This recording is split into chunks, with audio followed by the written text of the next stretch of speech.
Happy Monday. It's technically a holiday. It's Labor Day today, hence the USA shirt. Today, I want to share with you 3 mindsets that I want you to take into this week. Stuff that's going to help you stay motivated, stay focused, and just keep you going as you travel this journey of freelancing, entrepreneurship, self-employment, because it definitely requires more mindset than most people give credit to. And the problem is there's just so much information online. You don't really know which mindsets or which belief systems to embrace. And that's what I want to share with you today, because there's definitely certain mindsets that I've embraced that have allowed me to become self-employed and finally free myself from my 9-to-5 job and no longer rely on a full-time income from a company and being a W-2 employee, right? W-2? Yes. So I want to start off by saying that the reason why I've been going live so much lately is because I'm promoting a free 5-day workshop that I'm holding starting September 11th. If you have not signed up for the Freelance Fast Track Challenge, you're going to want to sign up for that, because I'm going to be teaching you how to cold pitch and how to land high-paying clients on LinkedIn so that you can start your full-time freelance business, free yourself from your 9-to-5 job, have that financial cushion you're looking for. And I want to share with you why. And why I'm doing this, and I guess why what I'm teaching is a little bit different. So there's a lot of trends and tactics and hacks out there, but the basic principles of sales and marketing and getting yourself out there are always going to remain the same. That's why there's so many books out there that are written 20 years ago, but that I still refer to, because the principles of communication and persuasion and what makes people say yes, the impressions we get about people, those snap judgments, all of that stuff is timeless. So what I share in terms of how to get freelance writing clients is timeless information, okay? Everything I've learned online, everything that I've created online, everything, all the business opportunities that I've drummed up have been because of cold outreach. And I want to explain to you why. So I learned cold outreach because I used to be in sales before I became a freelance copywriter, and learning those abilities to reach out to clients and introduce myself and offer my services in a way that got them to say yes, even though I was inexperienced.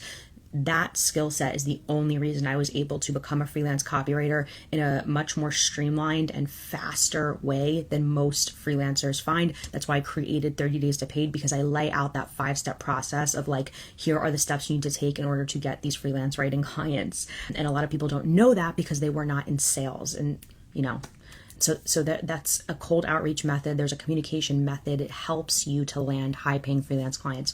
So I want to share with you some statistics on this. So according to LinkedIn, the response rate for InMail, which is LinkedIn's messaging feature, is 10 to 25 times higher than that of traditional email.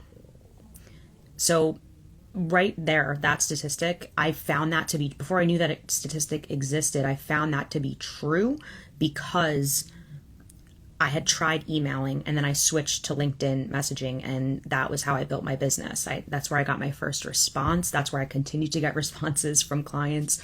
Thank you, Ephraim, for sharing the link. Please check the link in the chat. Ephraim just shared the link to the Freelance Fast Track Challenge, where I will be going live with you twice a day for 5 days straight, opening a community for you and giving you that assistance and feedback and communication you need. Please register for the Freelance Fast Track Challenge.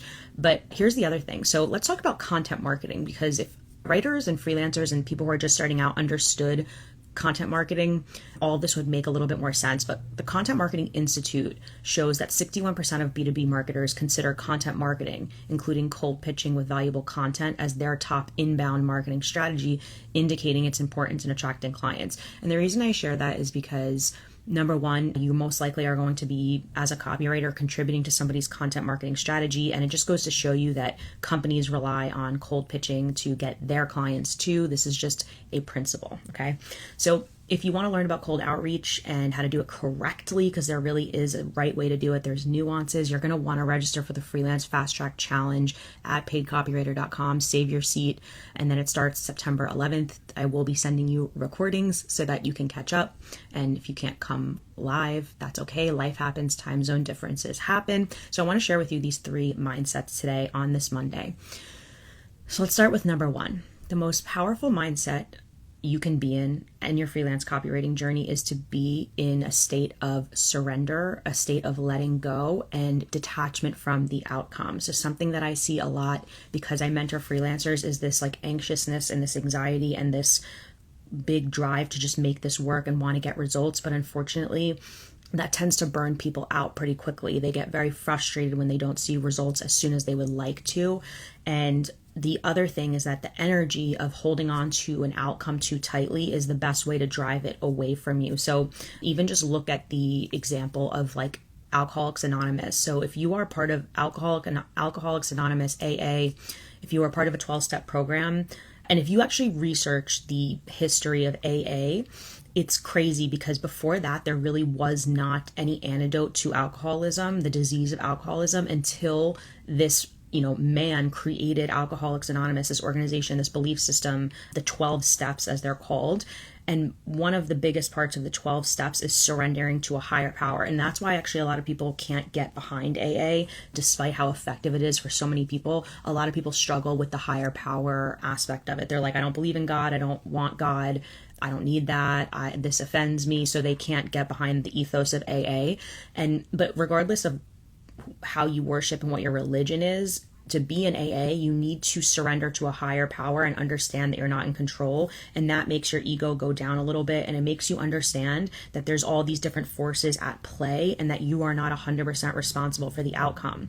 And when you can humble yourself in that way, it clears your mindset to start taking action and not feel so overwhelmed. If you're 100% relying on yourself and your power and your skill, instead of seeking guidance from something higher, you will become very discouraged very fast, because as human beings, nobody can do this on their own. We need help from someone, and most of the time we're not going to just get it from the people around us. You have to have a higher power, not a mentor or a guru online. You need a higher power. You need to rely on God to guide you.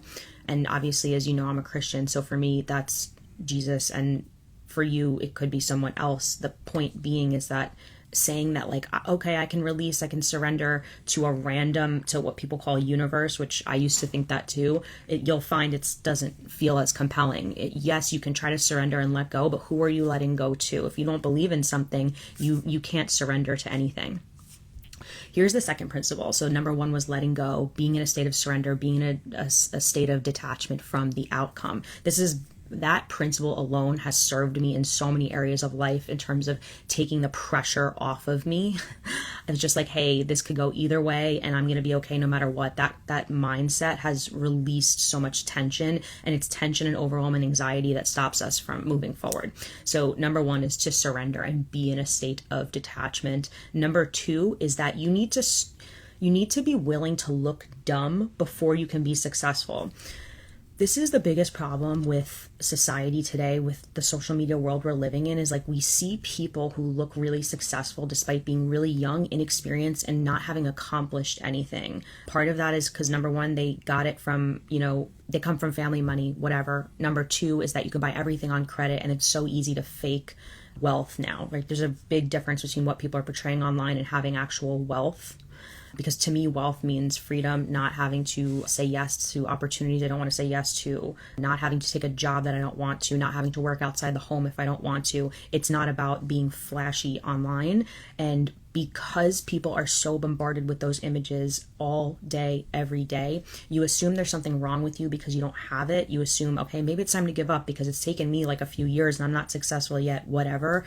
But the problem is a lot of people aren't willing to look bad, look unsuccessful, look dumb, look like a beginner before they can be actually successful. So my point being is like you have to be able to look dumb, to experiment, to have your cold pitches ignored, to put crappy stuff out there before you can eventually get better. And nobody wants to do that. Nobody wants to start from the bottom. Nobody wants to put their pitch out there because they don't know if it's right or if it's going to get rejected. You need to really be able to look dumb before you feel confident and put yourself out there. Even with what I'm doing right now with going live, it was such a hurdle for me to get over. Even updating my LinkedIn profile for the first time, saying that I was a freelancer, putting yourself out there in that way and making yourself vulnerable to looking stupid to others. You have to be willing to do that. I remember when I first started paidcopywriter.com, I literally blocked my now fiance and I was like, I'm going to be doing this live video thing and I can't have you watching me because it's too embarrassing. And I didn't want anyone from my life knowing what I was doing because I just was afraid of how stupid it would look, because obviously going live for the first time is going to be a lot rockier than how it feels for me now. Okay.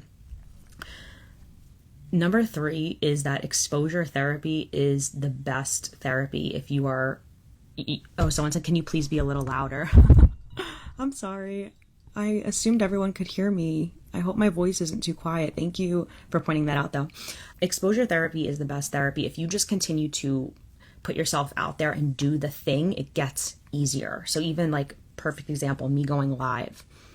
The only reason I'm doing this right now is because I'm gearing up to do a 5-day live experience where I'm going live twice per day at 10:30 and 1:30. It starts September 11th for the Freelance Fast Track Challenge. It's entirely free. Someone said I could hear you just fine. Cool. Awesome. Thank you, Bittersweet Candle.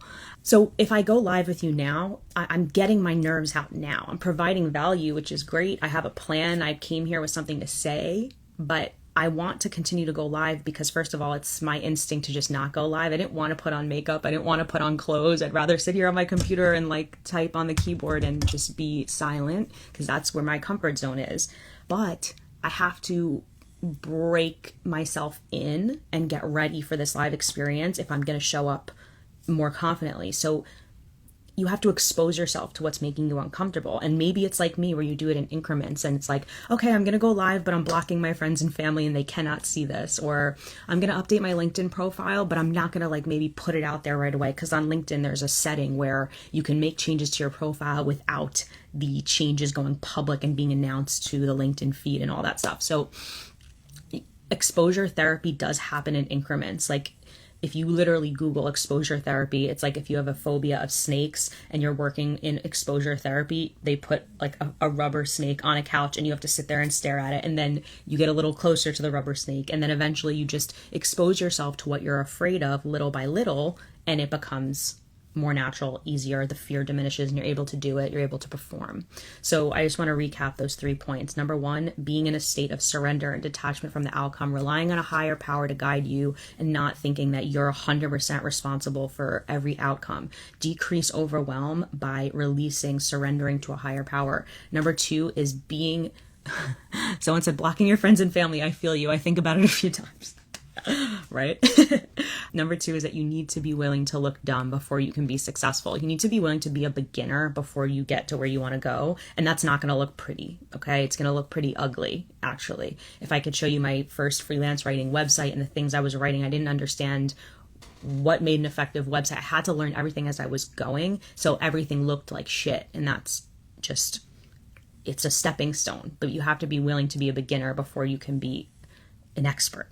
And then exposure therapy, just little by little start doing these things that are going to make you broken in, that are going to break you in, that are going to desensitize you. And that's why with the Freelance Fast Track Challenge, not only are you going to have those live experiences with me and get the Q&A and all that stuff, you're going to get a workbook. And in the workbook, you're going to be accountable to taking one step. What is that one? It's for you to identify what is that one step you need to take in order to make yourself take that one step forward. Because the problem is everybody's so focused on the big goal. And I said this the other day on a live, but if I had to wake up every day and look at the computer and say, I have to make $100,000 this year, that would be so overwhelming. The key is to break it down into manageable bite-sized chunks. Yes, I have this 6-figure income goal, but I know every single day when I sit down to the computer what steps I'm taking to reach that goal. And to me, that's very manageable.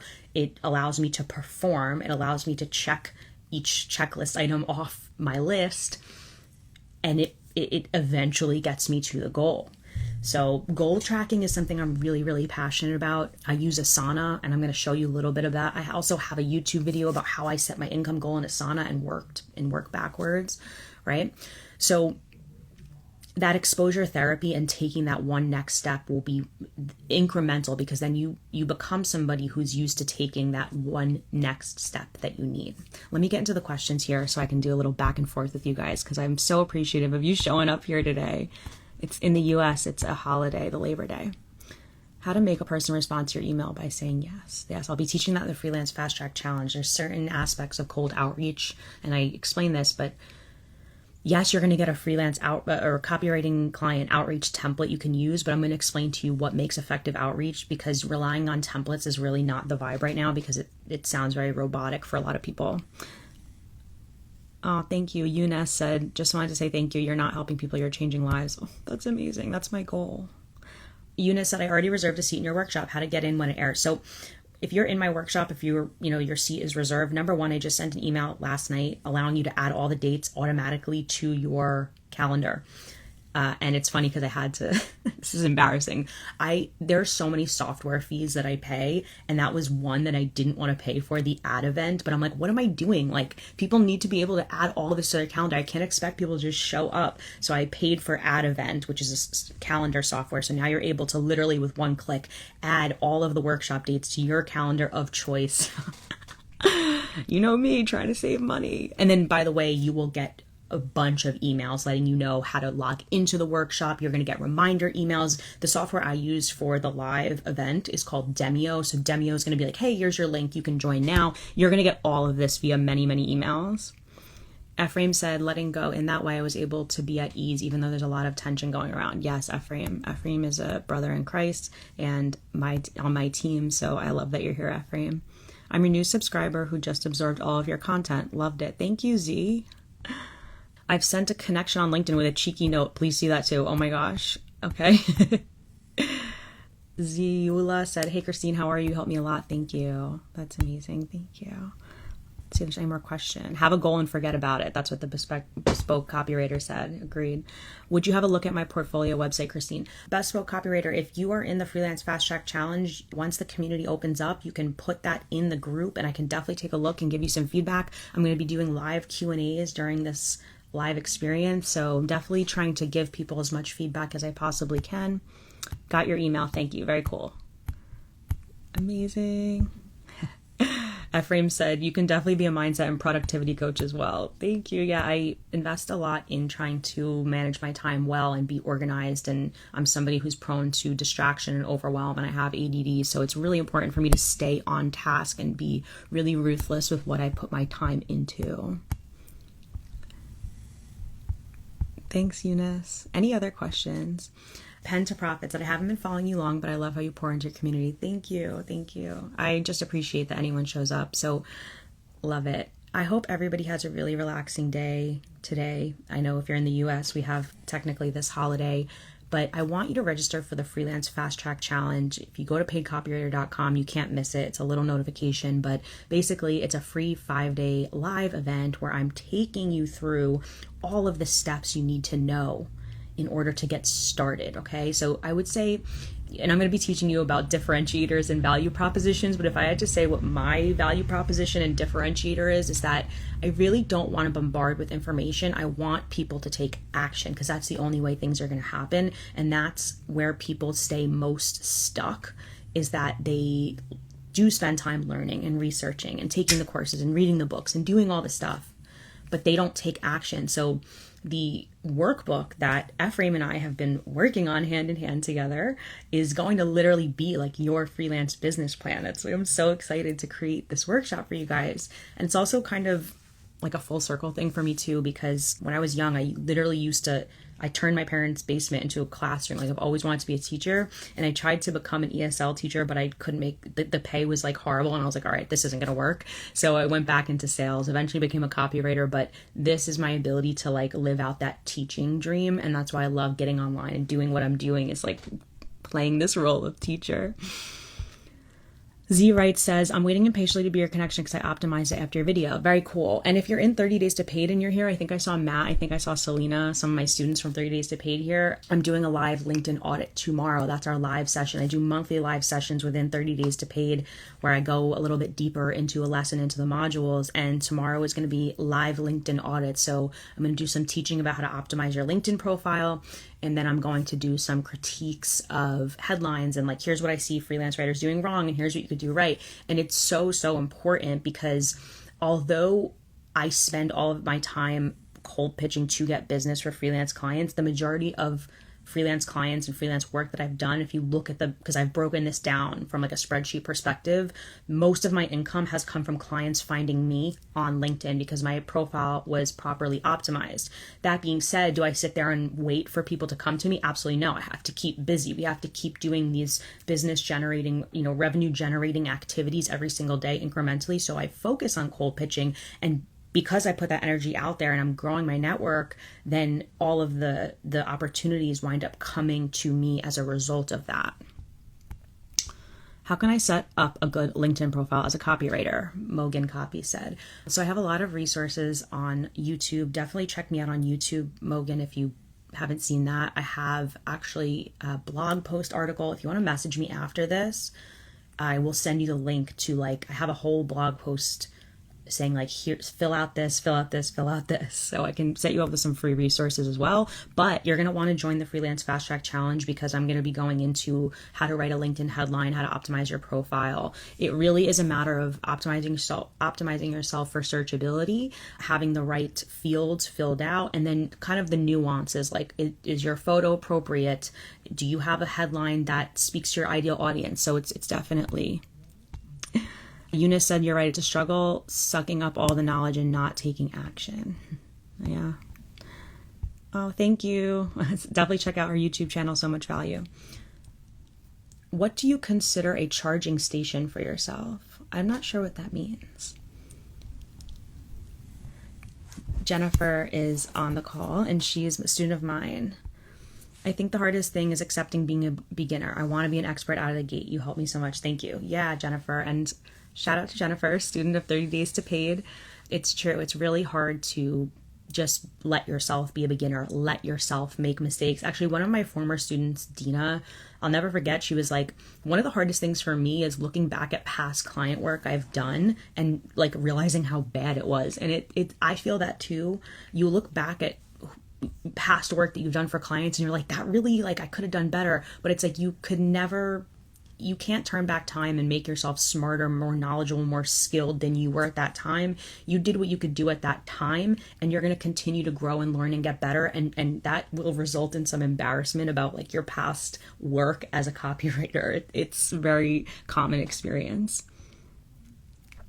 Do you post often on LinkedIn? How to keep your profile always in front? Eunice, that's a great question. No, I do not post content on LinkedIn. So if you guys go follow me on LinkedIn or connect with me, you'll see that I don't look active. So for me, LinkedIn has been my vehicle for optimizing my profile and having that digital real estate, my basically business card up on the internet. And I use it in a very behind the scenes way.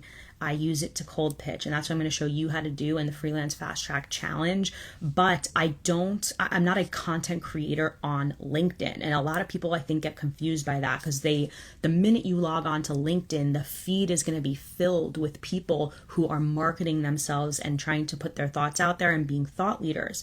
So that's the inclination of everyone who gets on there. They're like, oh, this is how you use the platform because that's what the feed looks like.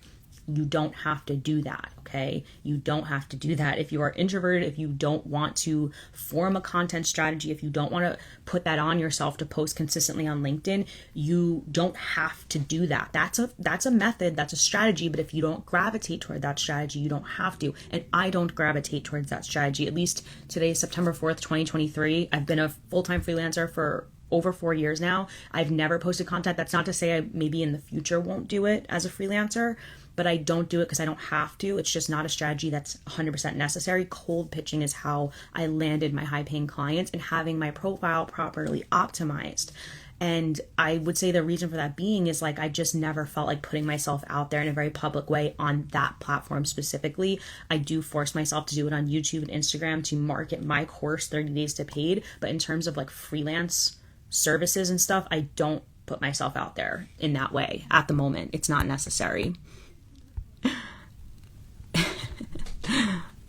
It's funny. What refreshes you during the weekend? That's what I thought you meant, bespoke copywriter. Spending time in nature, spending time with my dog, and just kind of disconnecting from the computer is probably how that's my charging station. And of course, my spirituality and focusing on the bigger picture. I would say that's the one thing that keeps me going in terms of what I'm doing now with showing up and selling online, because it is very draining. And sometimes I get rude comments and people trolling me and all that type of stuff. So feeling as though there's a higher purpose and that God wants me to be here talking to writers in this capacity is really what recharges me.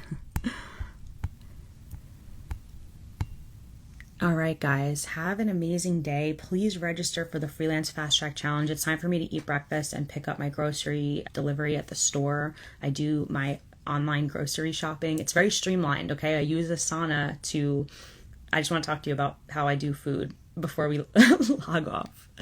I'm part of a nutrition coaching program, like for weight loss. And I have a database of all these meals, and I create weekly meal plans with like a few clicks. It's awesome. And then it basically automatically populates a grocery list for me. And then I go onto my grocery store's website and I do all my shopping online, click buy, and then I go to the store and pick it up. And I can have it delivered, but I just feel like, holy crap, how much, like, am I ever going to leave the house if I don't at least go to the store and get my groceries? Like, how easy do we really want life to be? Like, I have to be a human being. So my groceries are waiting for me. My breakfast is waiting for me. Thank you, Ephraim, for dropping the link to the Freelance Fast Track Challenge. Enjoy your day, and thank you for sharing your insights. I'm looking forward to your challenge. Yay! I'm so excited to spend that time with you guys. September 11th through the 15th. This is something I've been preparing for months and months and months. And I just am praying to God that it makes the impact that I want it to make, and that I'm delivering the value I need to be delivering. Have a great day. Enjoy, and God bless.